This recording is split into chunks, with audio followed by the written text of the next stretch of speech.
In today's world, torture techniques are almost completely outlawed everywhere unless you go to some third world country or you get attacked by ISIS and taken back to their little hut of, Philip DeFranco calls them the goat-ers. But all over the place in the United States and United Kingdom, Canada, Europe, everywhere, torturing techniques are almost completely outlawed. But if it was back in the day, it was a little bit more lenient with what could be done to you if you got caught stealing, raping, not doing what the queen or king tells you to do, etc.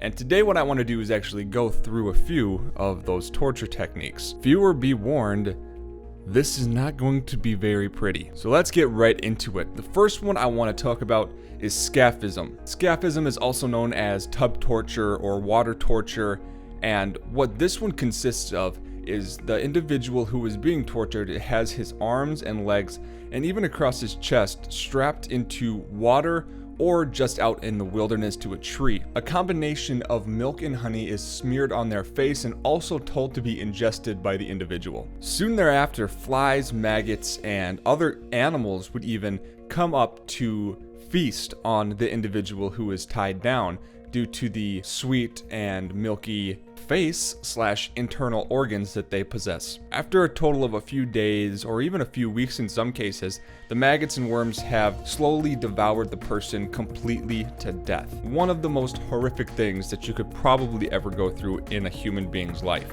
Wait, I forgot, I have more here. It gets a little bit worse, I'm not gonna lie.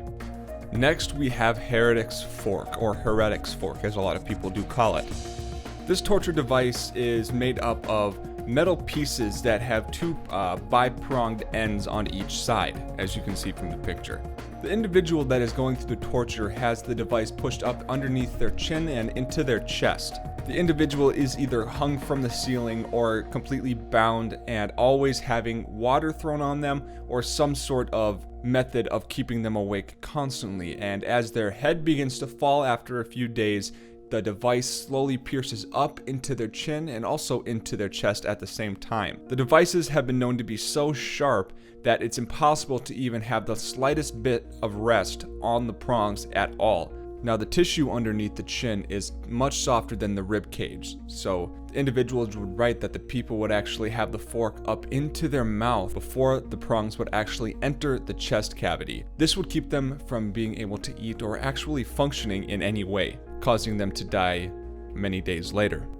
Next we have the Judas Cradle. What this device is actually a pyramid/triangular shaped cradle with a very sharp end. You can see where a lot of these are going. The individual that is being tortured actually is told to sit on the triangular/pyramid shaped sharp-ended device, stretching out the, we're gonna say orifice here, for a long period of time. And it slowly impaled them. Now, if you don't think that this device would be humiliating and painful enough, usually they would strip the people naked completely to embarrass them even more as this thing slowly enters their orifice. Now, this device didn't always kill the people being tortured with it.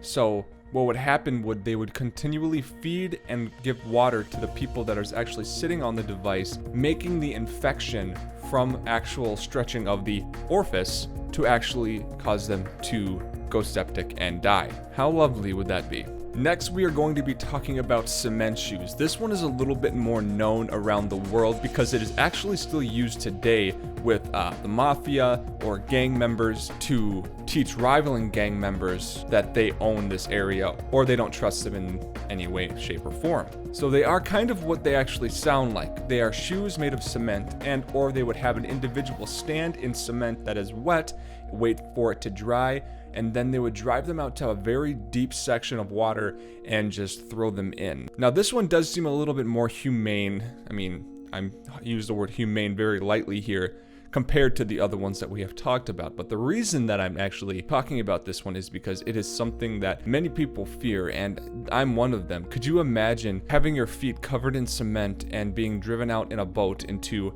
300 feet of water and then being thrown off? I feel like the anticipation of that would be much more horrific than the actual experience of drowning itself. And that is one reason why I put this one in here, because it just sounds completely awful. The next one we are going to be talking about is the breaking wheel. This one has many different names, but a lot of them are really foreign and I'm not going to try to pronounce them. This one was designed to slowly kill victims. But there's no sharp edges on this one, so there's good news in the future.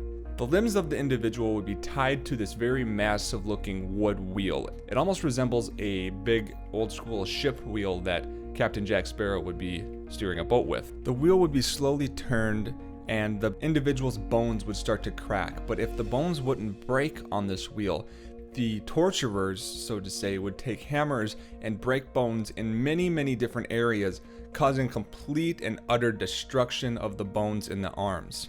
After 3 or 4 good cranks, the individual probably has a lot of pain. But rather than taking them off and pounding them in the head with something to kill them, they wouldn't do that. The individual would be left there for the birds to pick at them until they either died of internal blood loss or their brains being pecked out by birds. No sharp objects in this one, but still, it doesn't seem that great to me. And the last one we are going to be talking about today is saw torture. Saw torture itself seems very obvious.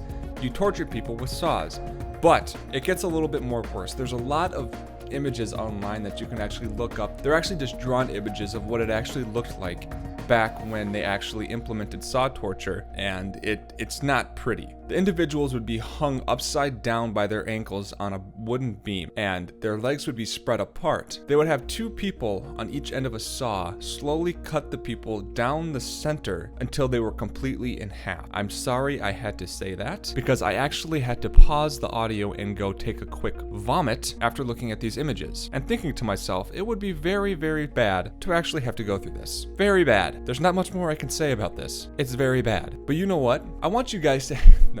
Okay, actually, you know what? This is a morbid question, but we're gonna do it. I want you guys to comment down below which one of these torture techniques you would rather... which one of these torture techniques you would want to go through the most? If you had to die from one of these, which one would it be? Leave a comment down below. I would have to say I would like to go out with the cement shoes. So I hope that you all have an awesome day. I hope you guys liked the video. This channel is going to be posting Monday, Wednesday, and Friday, I believe. That's the schedule that seems to work for me the most. So I hope that you all have an awesome day, guys. I'll see you later.